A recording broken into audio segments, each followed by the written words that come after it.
Hey everyone, it's Kelly. I am back with a new summer theme 12 by 12 scrapbook process video. Today I am going to be scrapbooking this cute photo of my son and my niece. They were around ages 3 and 4, I believe, when this photo was taken, and it was right after my parents, so their grandparents, had purchased them that little Jeep, and my mom snapped this picture of them as they were driving in the yard, and I just thought it was super cute, and I love the colors. It's just very summery. I use a lot of Pinkfresh Studio for this layout. That background pattern paper that I'm going to use is from their Dream On collection, and all of the die cuts that I have on the background right now are also from that same collection. That yellow pattern paper that I have added behind the photo is actually from Close to My Heart. It was a scrap piece that I had on my desk, and I thought that it went really well with the collection, and I liked the pop of yellow. That Project Life card that is sun rays and it's gold foiled, that is from Pretty Little Studio. I've ordered a couple times from Pretty Little Studio, and each time that I've ordered, they have included a bag of freebies, and that gold foiled Project Life card was included in the bag of freebies. So I'm not sure which collection that is from, but I do know that it is from Pretty Little Studio. I knew going into this layout that I did want to add a little bit of mixed media to the background. I wasn't really sure what I wanted to add on there. I really liked this crushed coral textures from Shimmers, and I wasn't sure if it would go well with the yellow. So before I applied it to the paper, I actually put a little bit on a scrap piece of white cardstock and just held it up next to that yellow pattern paper to make sure that the colors would go well together, and they did. So I'm just using my palette knife and just scraping some of that color on the background. I'm going to use my finger to smudge it a little bit. If you're not familiar with the textures from Shimmers, they do have a little bit of grit in them, so they're not a smooth texture paste, and I just wanted to smooth it out a little bit more in a few areas. So I'm going to do that with my finger and then go over it a couple times with the palette knife. Okay, so once I have the background done the way that I like, I add a couple things to the photo. So I add a white cardstock mat, and then I also adhered down a couple of the die cuts, and I did some stitching through the sentiment that is attached to the photo. The photo had a lot of white space or negative space with the grass that was surrounding the little Jeep that they're driving. So I thought that was a perfect place to add that sentiment, and I liked the stitching on top of it. It just added a little bit more texture. I have adhered down those star die cuts. I'm going to have the blue one on the left side and the orange one on the right side, and then I've added that cloud and rainbow on top of the photo also. Okay, so I'm going to start adhering all of my layers together, and it's not until I start adding things on top of that yellow pattern paper that I realized that I never adhered that to the background. It was actually stuck in some of the wet textures paste that I had on the background, so it wasn't holding very stable. It was kind of shifting and sliding because it was only attached in one or two spots. So I did add some ATG behind that layer, and now I'm going to start adhering down the rest of the layers on top of that yellow pattern paper. I do use a combination of adhesives because I do have that mixed media, that texture paste on the background. Sometimes smaller items I don't find stick as well if I use my ATG or if I use a tape runner. So I do use some liquid adhesive here and there. The bigger pieces like the yellow pattern paper, I haven't really noticed an issue with larger pieces staying attached to texture paste and things like that. But these small die cuts like I'm adhering now, I always use liquid adhesive because I don't want them to fall off the page once I get them in the page protector.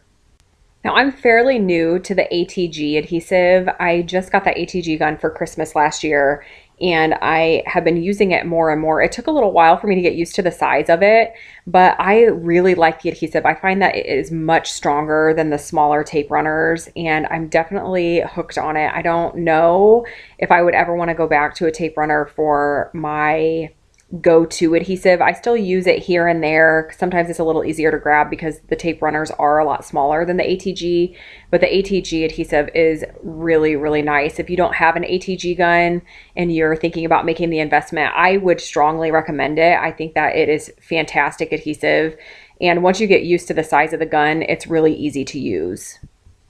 All right, so back to the layout. I have added a few Puffy stickers, and those Puffy stickers I believe are from the Pinkfresh Studio Felicity collection, but the colors matched the Dream On collection really well and matched that yellow pattern paper from Close to My Heart that I've added.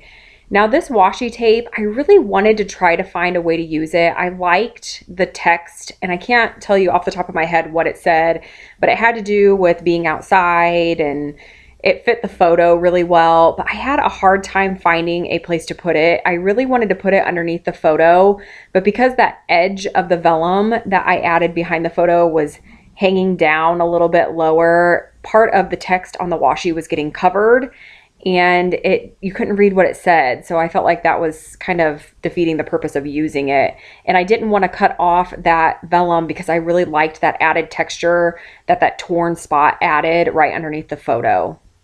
Now I'm working on adding a cluster to the bottom right-hand side of the layout. I had purposefully placed my photo on the top and a little bit off center, more to the left. I didn't want the photo to be directly in the center. So once I had it down, I felt like I needed to add something to the bottom right just to help balance it a little bit. So I grabbed this colored acetate word from Pinkfresh Studio Life Noted collection. And when I placed it on the background, I just felt like you couldn't really see it very well because it's an acetate piece. So I adhered it to a piece of white cardstock and then just fussy cut it out. Now because it is acetate, it can be a little tricky to add adhesive to the back of the piece because you'll see the adhesive. So I like to use my Xyron sticker maker to add the adhesive. I have found that you don't really see it. So that has been my go-to adhesive for anything that is acetate or vellum. The word summer fun that I have spelled out underneath the word hello, that was spelled out using the Pinkfresh Studio Dream On Puffy Alpha stickers. And then I did add that leatherette sticker to the left side of the word hello. And that leatherette sticker is from the Dream On collection. I wanted to add just a little bit more color to that cluster on the bottom right. So I am going to grab another one of those leatherette stickers. It's a fun little banner that has all of the colors that I used in the top portion of the layout, and it fit perfectly underneath the word summer. So I'm going to add that right underneath that word. And I like the pop of color that it brings, and I just feel like it helps balance everything. But once I had that all down, I wanted to add a little bit of color to the background. So I just pull up a couple things, and I'm using that same crushed coral textures from Shimmers. And I'm just going to add a little bit of color above and below the word summer fun. And then I bring in all of those embellishment pieces that I initially had there. I just bring them back and adhere them down. Now at some point I had added a little XOXO rubber charm to the top portion of the layout. I am going to move that down to this bottom cluster. I just felt like it fit better in that area.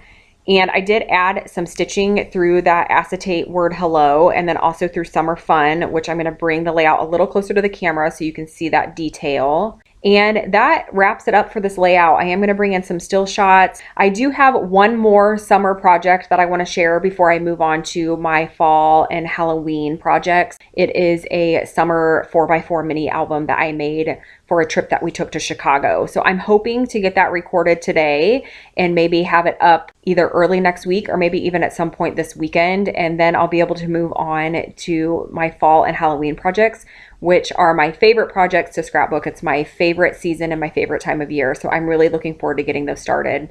I do want to thank you all so much for watching, and I will be back again soon.